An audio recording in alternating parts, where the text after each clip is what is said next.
So today we're diving into a really powerful new way of thinking about borderline personality disorder. It's called the Ouroboros theory. And what's so compelling about it is that it reframes BPD not as just, a checklist of symptoms, but as a deep structural problem with how the self is built. Let's get into it. It all really starts with a huge question, one that applies to every single one of us.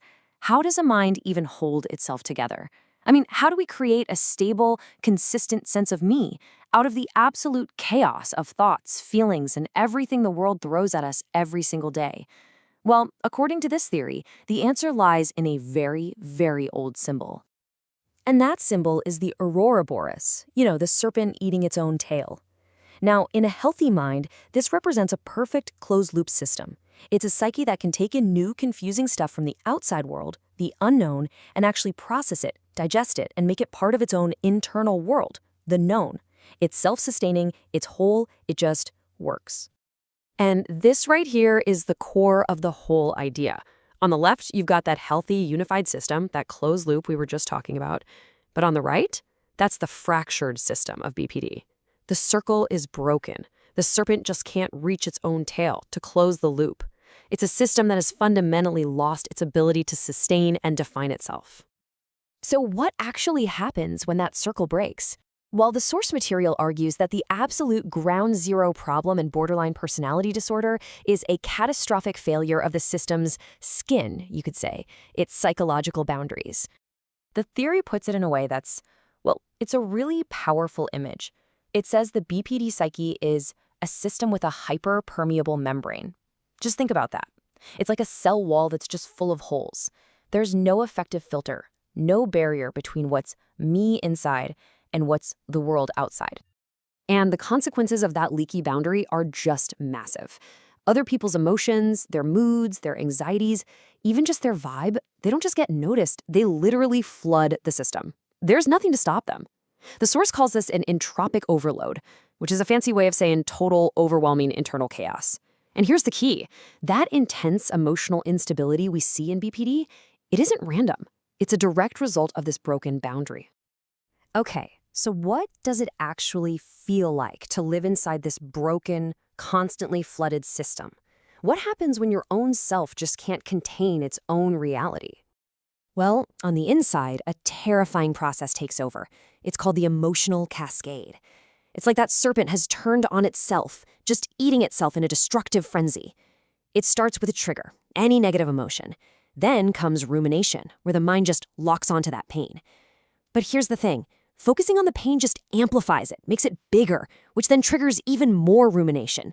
It's a runaway feedback loop that just spirals and spirals until the whole system is completely overwhelmed. Now, this internal chaos also completely shatters the experience of time. The source calls this temporal slicing. A person's life just becomes a series of totally disconnected snapshots. So at 9 a.m. in slice A, they might feel this incredible love and security. But then a trigger happens. By 11 a.m., they're in slice B, feeling this all-consuming hatred. And this is the most important part. The memory and the feeling of love from slice A, it's gone. It's not just forgotten, it's completely inaccessible. There is no story, no bridge connecting those two moments. So, if you don't have an internal skeleton, what do? You have to find one on the outside, right? The theory calls this the exoskeleton. To survive, the person has to literally import structure from the outside world. And this explains so much about the favorite person phenomenon.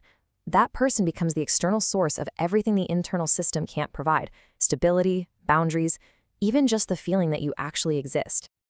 This chart really makes it clear how different these systems are. If you look at something like narcissistic personality disorder, that system is rigidly closed. Its defense is to refuse all negative input, to just block criticism. But the BPD system is the polar opposite. It's hyperpermeable. Its strategy isn't to block, it's to flood. It just absorbs all the chaos from the outside, which leads to that internal fragmentation. Okay, so that's the problem, and it sounds pretty intense.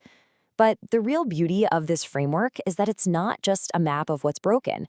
It's also a kind of instruction manual for how to fix it. So how do you rebuild that loop? Well, therapy is framed as the practical, hands-on process of repairing the Ouroboros.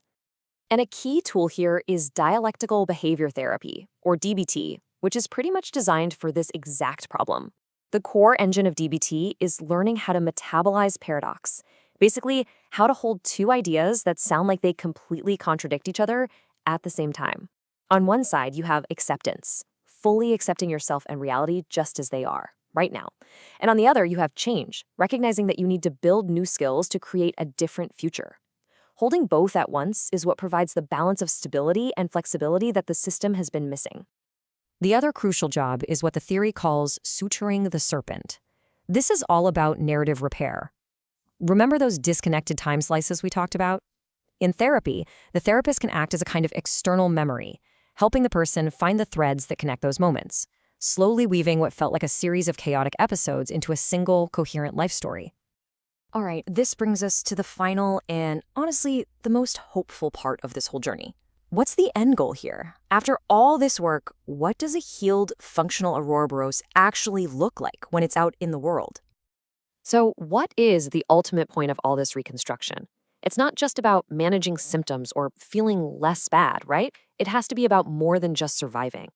The goal is something the theory calls the radiant chomp. I love that phrase.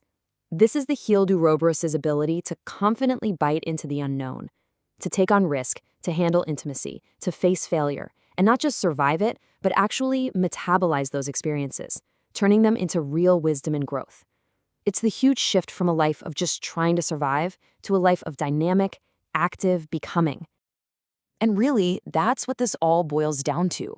Healing isn't about trying to erase the past or pretend the fractures never happened.